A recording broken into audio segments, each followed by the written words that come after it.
Hey, everybody, this is Bob Engel. This is the Unheard Words podcast. And today I'm having words with my brother, Andre Rabe, who when I think about how to describe him, I call him a storyteller, meaning maker.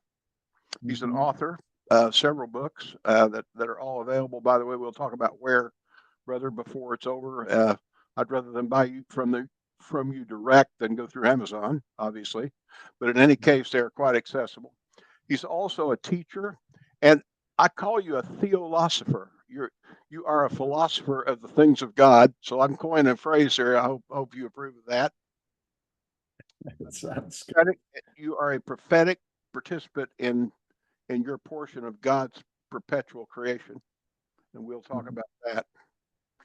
And I'll end by saying a pastor once told me that there are 12 personalities at every church, and I was a fairly young believer in those days, and I guess I looked uh, a little puffed up about it. And he said, "Brother Bob, that means I never know whether you're going to walk across the baptistry or cut somebody's ear off."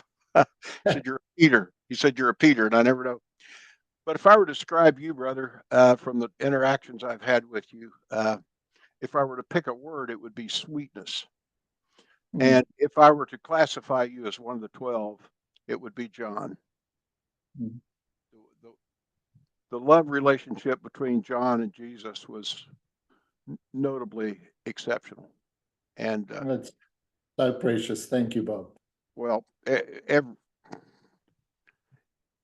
every time I talk with you, that's the impression I have. Every time I hear something you say, if I catch a podcast you're on it, it's the same impression. And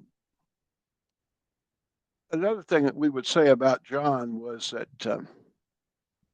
he saw the gospel well beyond the other apostles, both chronologically and if we look at his writings, his gospel is distinctly different Yeah. than Matthew, Mark, and Luke. Bob, maybe I can just ask you, it seems like your sound goes in and out. I wonder if you move your mic a little bit closer to your mouth, whether it's going to be more consistent.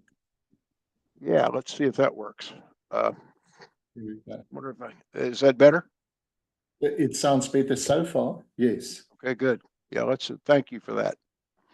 Um, before we get somewhere else, I want to touch on something that you said to Jason Clark back some time ago on a podcast. You talked about the certainty, and the divine gift of doubt, Mhm. and that's a powerful concept, brother. Yeah. Yes. Shall I jump in with that? Please do. Yeah, I think we all, we've all been familiar with and warned against the kind of doubt that's destructive. And obviously there's a doubt that's not beneficial, doubting your own abilities, doubting God's love. That kind of doubt, you know, I totally agree, is the kind of doubt we avoid. But there very often we kind of confuse faith with certainty. And then we also kind of confuse what is actually meant by doubt. And so, what I try to bring out there is that when God opens us up to new possibilities, one of the things that happens in that process of taking hold of new possibilities is we need to let go of what we're currently holding on to. And very Mm. often that is the difficult thing because we grasp and we hold on to the stuff that gives us a sense of security, a sense of stability. And specifically in the realm of our beliefs, uh, we tend to assume that any questioning, any kind of doubting the things I believe so far is evil doubt.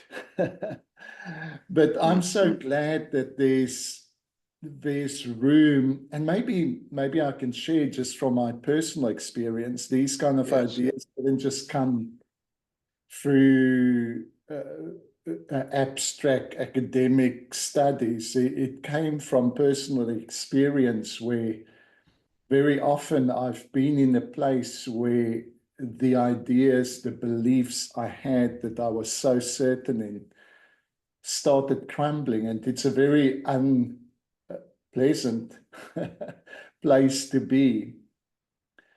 And on a number of occasions, it was right in the middle of that internal struggle that I just experienced the embrace of our Abba,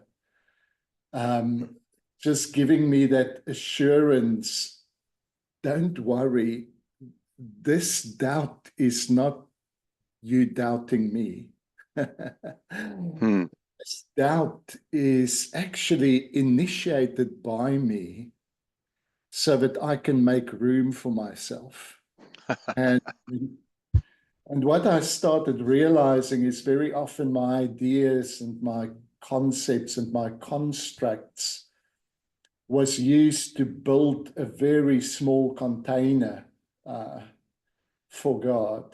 And thankfully, he heard my prayers where I said, reveal yourself, make yourself known. And the only way in which God can answer that prayer is to start breaking down those walls that we've constructed, walls of certainty. And so this idea has got a very personal history for me in those moments in which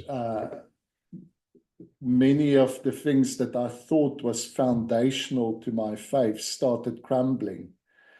And in the midst of that disturbance, again, encountering a God that is more than my concepts, a God that is more than my categories, a God that is more than my abstract theories, wooing me on, saying there's much more to be experienced and to know than what you have known so far. And so when we start seeing faith and doubt in those terms, then we realize that the opposite of faith is not doubt. The opposite of faith is certainty. And within faith, there's a lot of room. It's a dynamic process. There's a lot of room for this openness. That's a more positive way of saying it. This openness to possibility, which in effect is doubting the finality of what is. Yeah. I love the phrase, when nothing is certain, everything is possible. Yeah. And I hear you saying that, and I'm not trying to put words in your mouth, but that's what I hear. You made such a profound statement in analyzing certainty as security, and you said in that same podcast that the prison is a very secure place. uh, I mean, what a phenomenal analogy, but when nothing is certain, everything becomes possible. Would you think that even the new wineskin would think, wow, can I hold more wine? Can I stretch a little more? And the Yes. answer that I'm hearing from you is yes, we can. And yes, you have. Yeah. It's not so much maybe a crumbling of our belief systems, but a refinement of them. Yeah. So some of There's them go, yeah, go ahead. so many good analogies. I think refinement is, one aspect of that. Paul speaks about the gold being refined in the furnace. At the same time, I know that in the refinement of gold, all the dross and all the junk is being burnt away. And sometimes we kind of confuse the gold with the dross, and we hold on to something we think was very precious. Only to let go and realize there's something even more precious beyond it. So yeah. I wrote a song lyric. The difference in a lump of coal and a diamond ring is the one with all the sparkles been through tougher things. It stood the Wow. heat and pressure and all the tests of time, and because of all it's been through, it's beautiful and fine. Beautiful, Bob. Is that one of your songs? Yes, it is. I'll send it to you. It's a song called "God Knows," and I've sent you other music, and I'd like to, and I want Sister Marianne. She's a musician, and please bless her with the songs too. I will. I will. Yeah, She's not here at the moment, but I will. yeah, do that, please. You said something else that you said. Now we're going to get into an area where you even call yourself a heretic.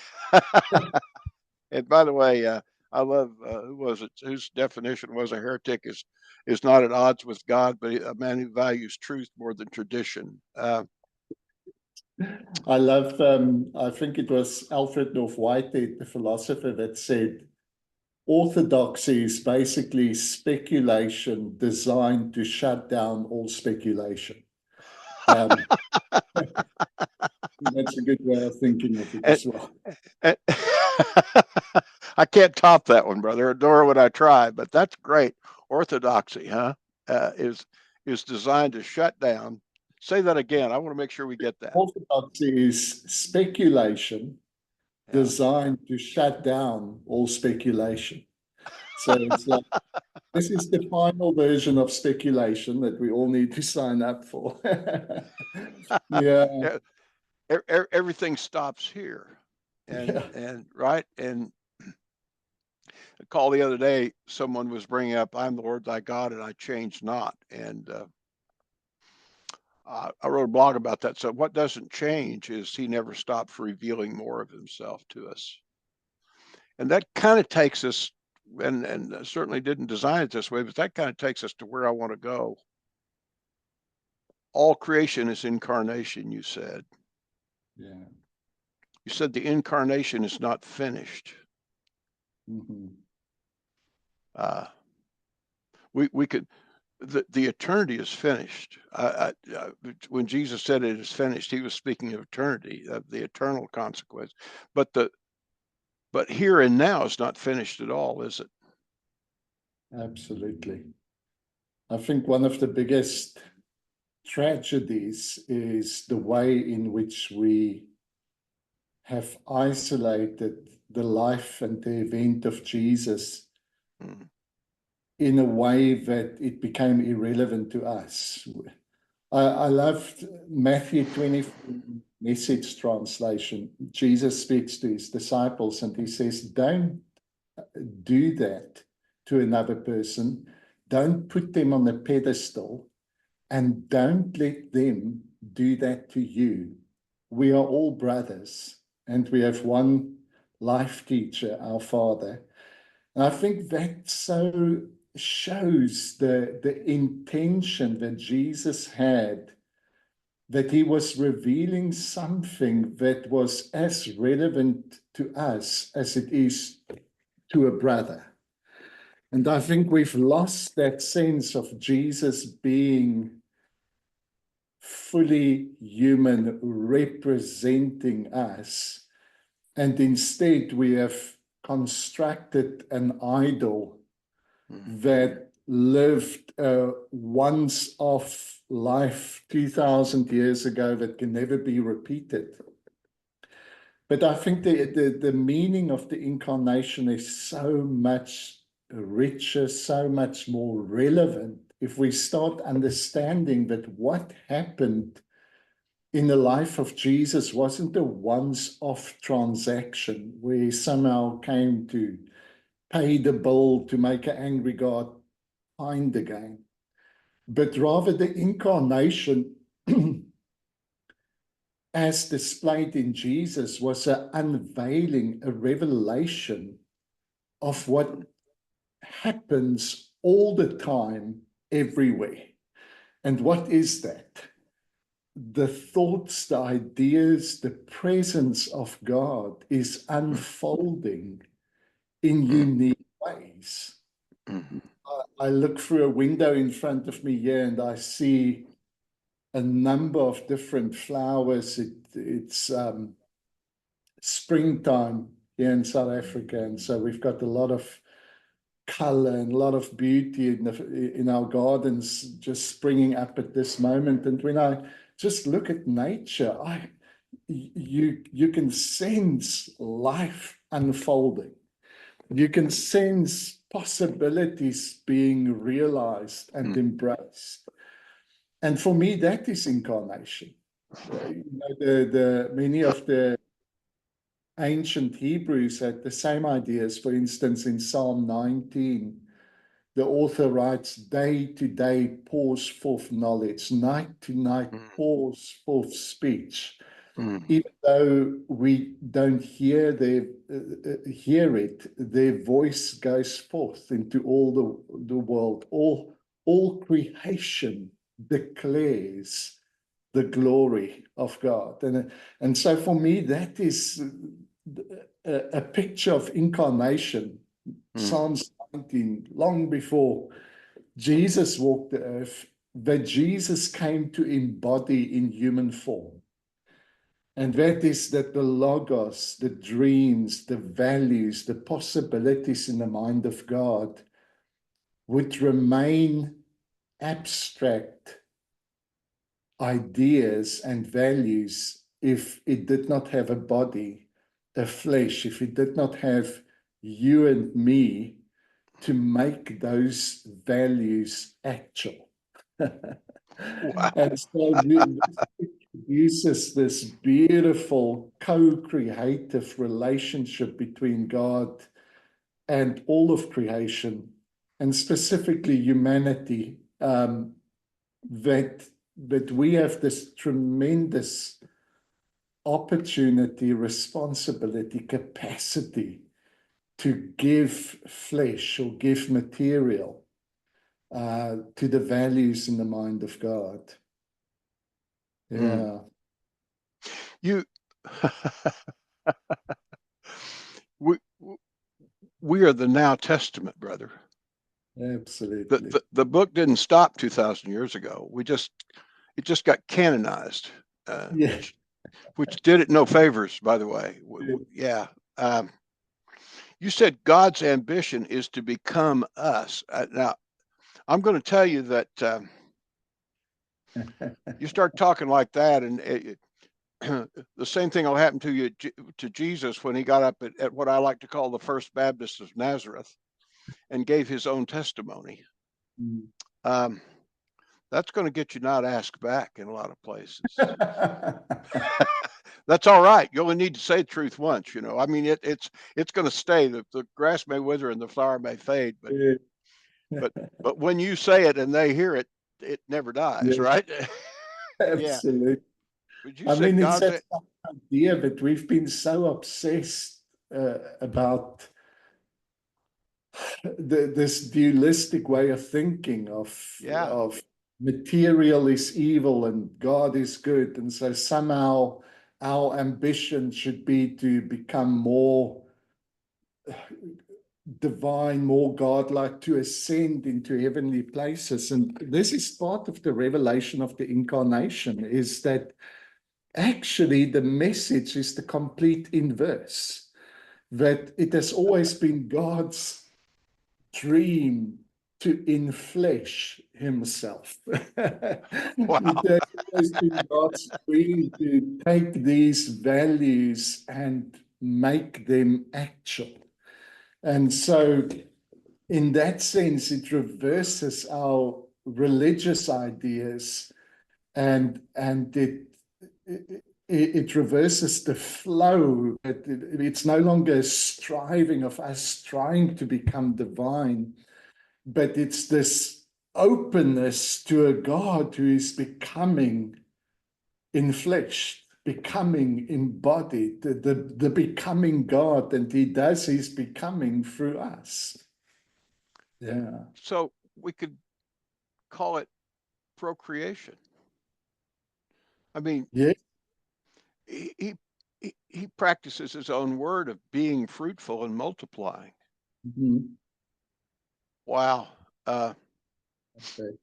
Jim Palmer wrote a book several years ago that was huge to me early in coming out of the past movement, the evangelical movement, the Calvinist movement in different clothes. Okay. Being Jesus in Nashville, though, Jim lives in Nashville, and Okay. the concept of being Jesus is exactly what you're talking about. I've often pictured. I love John the Baptist, man, the first prophet, the last Old Testament prophet, and the first guy to speak for 400 years that anybody listened to. And I can imagine him saying, "Behold, here comes my cousin. Yeah. Here comes my cousin who's going to show us who we really can be." Yes. Love it. Is that sound? Is that Yes, I would think that is, that's the essence of the message, is that he comes to unveil. And obviously, John and all of them lived in a very apocalyptic yeah? expectation that God is doing something, and to then realize that this doing is not being delayed for another time. But yeah, maybe that's a beautiful idea for us to realize that, yeah, God's doing this big apocalyptic conclusion, cousin, and in my brother, and in my friend. The apocalypse, in a sense, is happening now. That so much of history is coming to a beautiful conclusion in the simplicity of our lives. Yeah. Hmm. Wow. He would not be God in the same way you said, except for us. See, Uh, Rohr says it's much easier to worship God, to worship Jesus, than it is to emulate him. uh-huh. And that's exactly where you were going a little while ago. It, it's it, it's a whole lot easier to go on Sunday morning and ask the Holy Spirit, who's already there, to show up, by the way, than it is to go out and be Jesus on the street. Yeah. Yeah. Am I hearing you correctly? Sure. And the other passage that says, "How can you say you love me, but then hate your brother?" Yeah. I think that's the same kind of concept that comes across, that our worship, the most accurate measure of our worship, is not the way we sing, the way we prostrate ourselves, the way we display our emotions. Those things can be valuable at times. But the most accurate measure of our worship is how we love not just the next person, how we love creation. Because if God unfolds himself in all of creation, it is, and I don't like the word environment, it's not how we treat the environment. It's kind of, again, environment can just mean the stuff around me. Yeah. But nature is this ancient flow of the universe that we are part of. And I love getting into wild places, places that still, where you can still sense that ancient flow of how nature is moving. And it is how we love nature. And by the way, every human being you've ever met is part of nature. So I include them in it. You're not an exception to what is happening and evolving and developing in this universe. You are an exemplification of what this universe is all about. And so the most accurate measure of our worship is how we adore, how we value, how we treat nature and other people. Yeah. I I spent some time in the hospital last winter. I had some surgery on my foot, and they won't let you come home. They don't want you walking, so they keep you. And during that time, I was on a Zoom call one afternoon, and I had tested very lightly for COVID. So not only was I in the hospital, but people were wearing not environmental outfits, but they had masks on and so on. And my door was shut to my room and so on. So I was kind of closed off.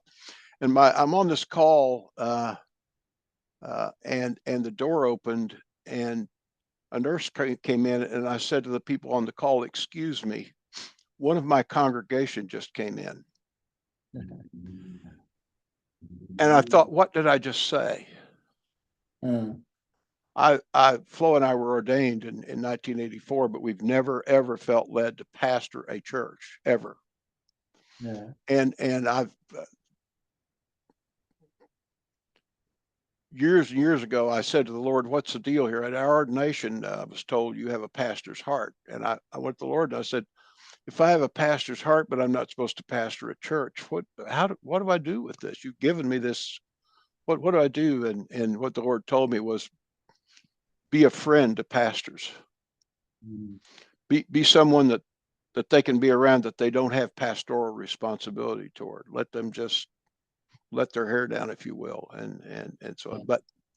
But the nurse comes in, and I said to myself, I heard myself say, "I've got to go for a minute, guys. One of my congregation just came in." And I bring that up because that ties to what I think you just said. The world around us is our congregation. It may be our congregation. It may be the person in the checkout line at the grocery store. It may be somebody we're on a phone call with or a Zoom call with. And it's our congregation, not that we are to take from it, but that we are to minister to it, and through it and with it. I mean, the concept of us being a vital individual part of the creation is big. Yeah. It is, because if all of this is incarnation, if all of this is God's unfolding, then you are very much part of God's becoming and part of his development. And that's where, we said it earlier, the idea that God would not be exactly who he is right now without you. That your existence is not just a insignificant addition that will make no difference to who God is. Rather, you do make a difference. That I love it. your joy is God's joy. He shares in your experience. Your pain is something he can experience with you. And so all of that suddenly brings us back to an appreciation of the immanence, the presence of God, that this relationship is not with some separate, far-off entity that kind of checks in and watches us from a distance every now and then. But rather it's, as much as I'm aware of my hand, God is aware of you. This hand is part of me. And what it experiences, I experience. And when it gets hurt, I feel it. And when it enjoys an activity, I feel it. It's part of me. And so, yeah, that idea of a God who becomes is for me fascinating, because it makes relationship real. It's not abstractly and philosophically, some of the ideas have been about God's immutability and his unchangeability. And that's based on a whole, philosophical field and school. But it's an idea that has very little practical help, because every relationship that we are in is a relationship in which there's mutual influence. Mhm.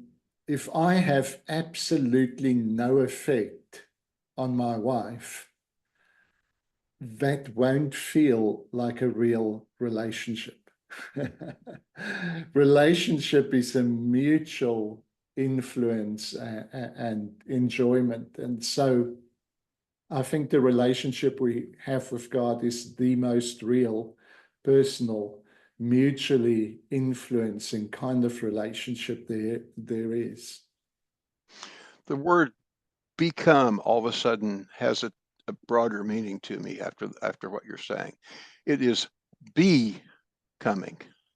Mm-hmm. But do it now. It's coming. It's not some future coming. It is Yeah, in fact it be coming. Be that now. yeah, The be attitudes. yeah, yeah, That's have this attitude. It's how I yeah, read that. Is be this attitude. Uh, what you believe is what you do. It's not what you say. But yes, be that. Be yeah. that. Be that. And it's very interesting that you analogize your relationship with Sister Mary Ann. Flo and I have been a couple 58 years, Mm. and Wow. the word says, "Then the two shall become as one." Mm. That's what I'm hearing you say about our relationship with God. That, in fact, it's not only is his intent to become as one, but we already are Yes, a facet, a member, uh, yes, an extension, yeah, and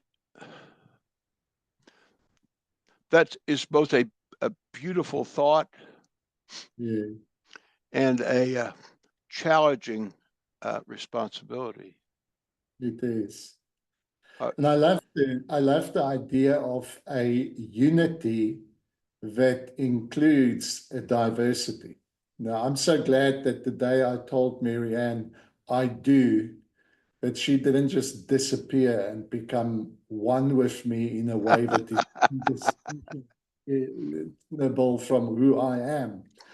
There's a union, but I'm very grateful for the distinction because that is what makes this union so rich is this balance and this flow between sameness and difference, between likeness and the diversity within a relationship. It's this multiplicity that flows together in a direction. And so, yes, the union and the intimacy becomes deeper, but it becomes deeper even as the diversities become more obvious and more valuable. Suddenly, our differences is no longer, maybe this is what we mean in a relationship that has flown together for many years. That the differences that could have been a source of conflict in the beginning is now a source of intrigue and reconciliation and contrast that produces beauty rather than conflict. Yeah. I love to tell young men that a good woman is like a fine wine. The longer you keep her and the more you spoil her, the more intoxicating she becomes. Love That's it. true. That's true. Uh, uh, I mean, Flo was homecoming queen of her high school. She was a cheerleader. She was very popular in her community. All those things. She was a very, very cool girl, man. I was really dating this really cool girl. 58 years later, she's a lot cooler than she was then. Yeah. And I would like to think to her Mm. that that I am more of a catch, if you will, than I was then. Uh, you're right. It's we go back to being fruitful and multiply, that not only means having children, that means that our combined personalities, our combined callings, our combined life becomes greater than its parts. Wow, that's love it. Yeah. And the same thing is true, not just only within our marriages, but within our communities. Instead of just seeing the differences and diversity as a reason for fear and conflict, and start attending to those differences with the attitude that there is great beauty and benefit and value present in the things that makes us different. And again, that can add value to your life, and you can add value to the lives of others precisely because there is difference. Yeah. And the growth therein isn't addition, it's multiplication. Yeah. It's the impact is quantum. Because you influence me and I influence you and we influence, the list goes on and on and on and on. It's like throwing a big rock out into the middle of a pool of water. The splash will be out where you throw the rock, but the ripples will touch every edge of the shore. It is. The power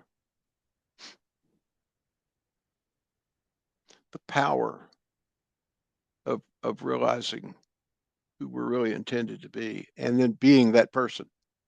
Yes. Being that facet. Years ago, I tried to write a blog upon this rock I'll build my church, and I'd always seen the rock as a big piece of granite, big cornerstone piece of granite in the building. And the Lord said, no, it's a diamond. First of all, that's harder than granite. Yeah. But more importantly, a properly done diamond has facets. And each of those facets shows the light in a different way to each person that sees those facets. Yes.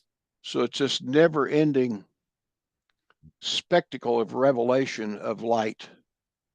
Yes. And love it.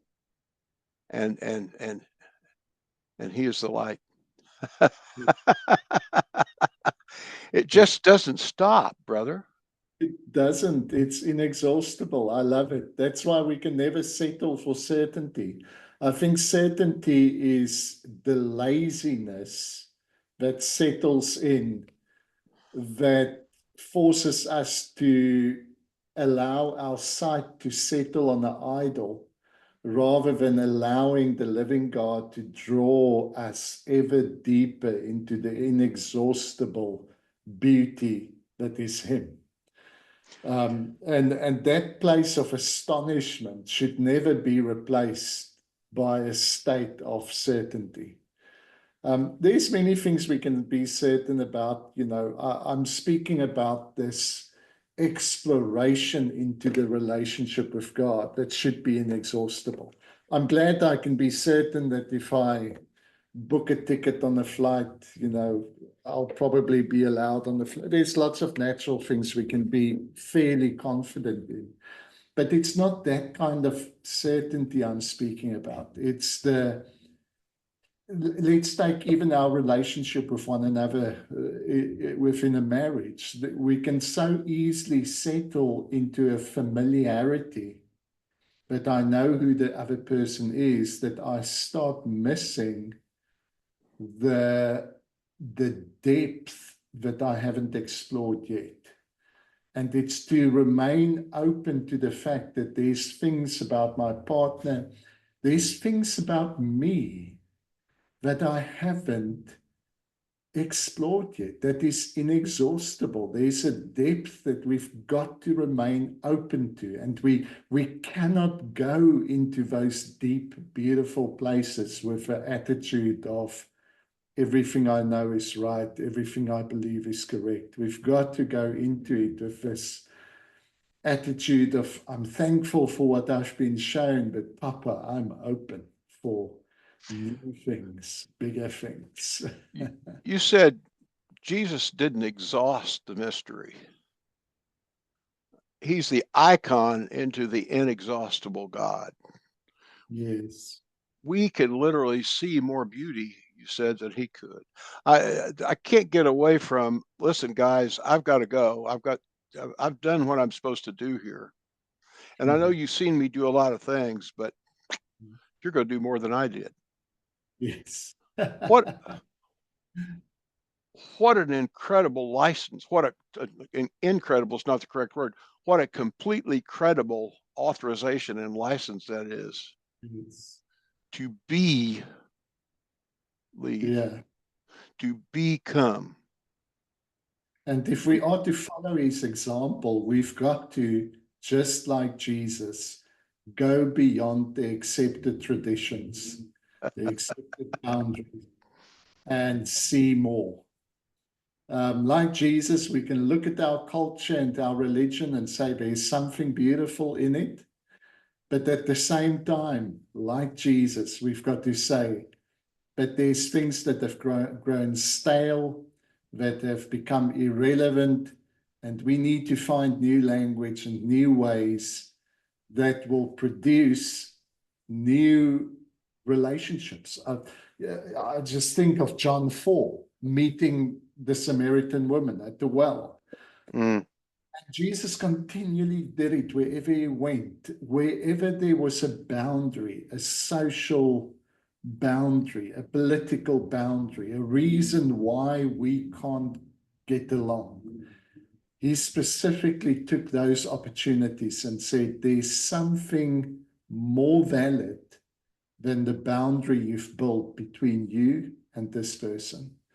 And that is this river of living water that's within you and within me. We are drawing from the same source. And in today's world, again, I so hope that we can continue to spread a message to say, people, the stuff that you allow to divide you, the stuff that you allow to put boundaries in your relationships, the political junk, the regional junk, the cultural nonsense that you allow to become sources of separation. Can we again get back to say that there's something more valuable that draws us together, that will make our differences opportunities for friendship, rather than excuses for conflict? Yeah. There's a great old saying that I love. It's couched as a Chinese proverb. I don't know whether that's a source or not, but a crisis is a dangerous opportunity. Yes. Uh, and and there's crisis all around us. I mean, legitimate. I mean, the descendants of the half brothers Abraham and Ishmael are slaughtering each other right now. That's a terrible thing. That's a crisis. Where is the opportunity? There has to be immense opportunity there to change how people see themselves and how they see the creation and their part in the creation. There has to be great opportunity there. It begins right where we at. Whatever opportunity in the conversations, you might not have a conversation in Israel or in Ukraine or whatever going at the moment, but you have conversations where you at. And if you can allow kindness instead to infiltrate the conversations that you're already busy with, the ripple effects of those conversations will reach much further than what you can imagine. Because very, very often we look at those big events and we can feel paralyzed because it seems so unlikely that we can have an effect on such world events. but it begins right where you at. And it begins actually within yourself rather than within the next conversation. Begins in that place where within yourself you find the peace, the kindness, to then move from that place into the world and have an influence in your area where you're at. Never underestimate that. I think of the book of Acts where Jesus speaks to the disciples and he says, "You will be my witnesses in Jerusalem, in Judea, and then to the ends of the earth." So he begins with where they at. Your witness doesn't begin at the ends of the earth. Your witness begins right in the city you're in and has a regional effect and goes beyond that. Yeah. He included Samaria there, by the way, which, one of the marvelous things about the interaction between Jesus and who we come to know as Saint Faustina was that he was even in Samaria.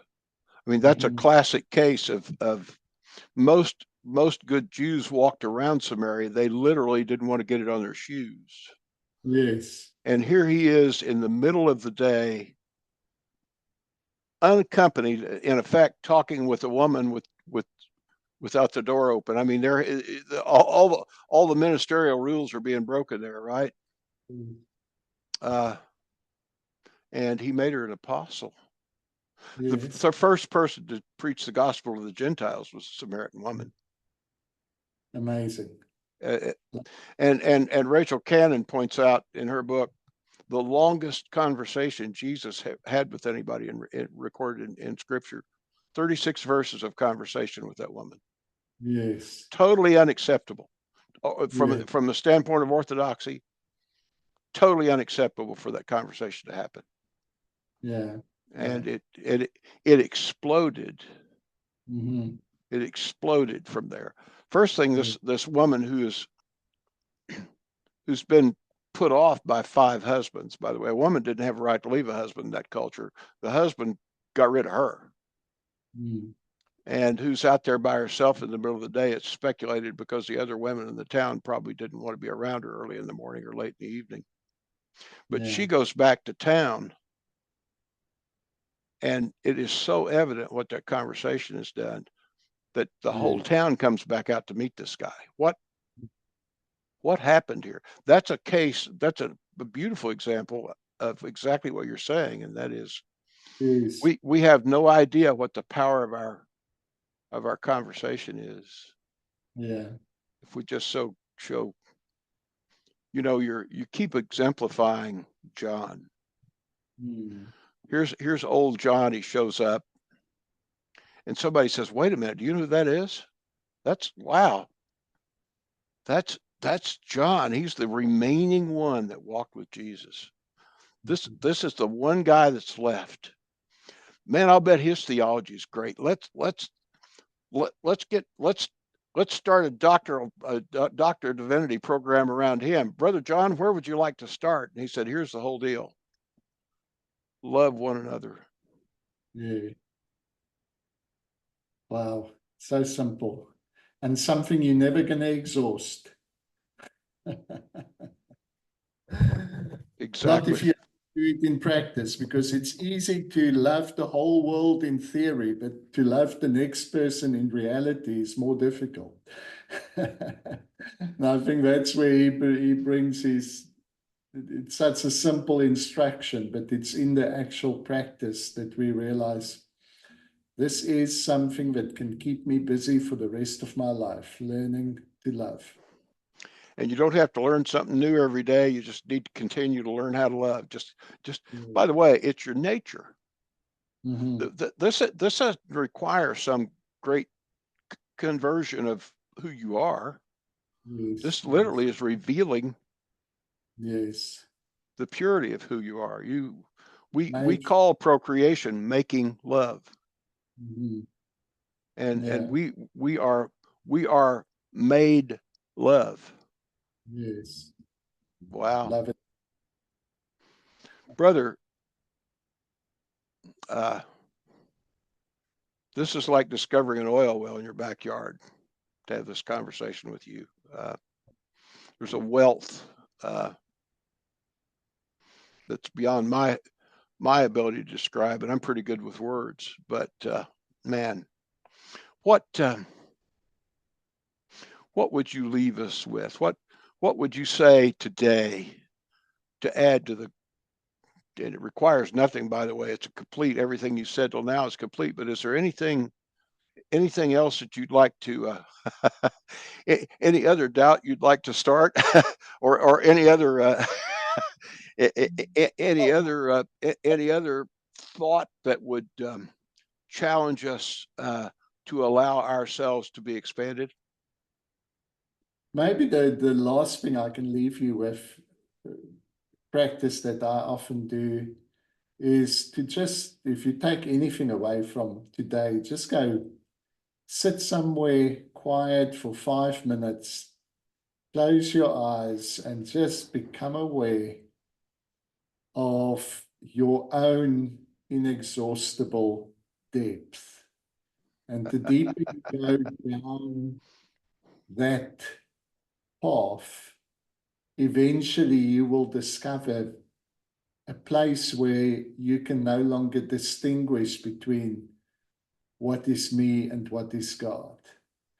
And it is in that place of just becoming aware that you are part of this beautiful unfolding of the mind of God. Even as I sit here, as we sit here and I breathe, it's a part of this world that enters and becomes part of me, and then a part of me exits, becomes part of the world. And that's kind of just a little picture that should alert us to the fact that it's not just breath, it's your whole existence that is part of this eternal flow in which the mind of God finds a beautiful, unique form that then becomes part of God again. So yes, I'll just want to leave you with that encouragement. Take 5 minutes, close your eyes, sit somewhere still, and just become aware of the exact same thing that Jesus was aware of. That's why he prays in John 17, Father, I pray that they may be one as we are one. He wants you to experience that same intermingling, that same union as what he experienced. He did not come to tease you with something that you could never be. He came to unveil the wealth, the richness of experience that is available to each one of us. One of my mother's favorite scriptures, brother. Be still and know that I am God. I am. Wow. Be still and know that I am God. Yeah. Brother, I want people to be able to find your material. Why don't you tell us where we can best be connected to you and continue to drink the beautiful fresh water that you produce every day, like a great fountain. Thank you. Well, all the links to our YouTube and to our online school and to Marianne's music, all of those links can be found at our website called Always Loved, LOVED.net. So alwaysloved.net. And from there, you'll see our YouTube channel. You'll see Marianne's music. You'll see our online school. It's all available there. I can't thank you enough for your time. Thanks so much, Bob. I can't thank you enough for being John, for being that of the 12, that the one who loved him, the one he loved, and I can't thank you enough for all of the theology that you could write about and espouse and make yourself some sort of major authority recognized by by the structure, but rather you've chosen to say, love one another. Awesome. Thank you. So enjoy chatting as well. I always enjoy you. I look forward to seeing you again. I owe you a song. I'll send it to you. And would you be blessed, my brother? Thank you. Thanks, Bob. Bless you. Bye-bye.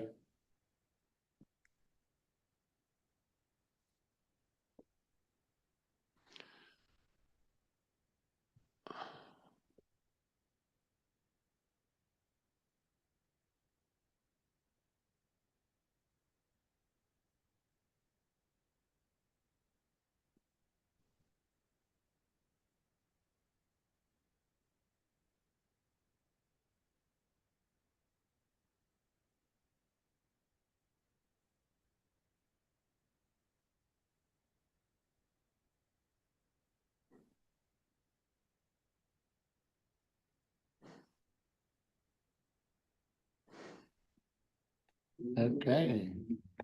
I'm having some kind of issue here. I don't know what it is. I'm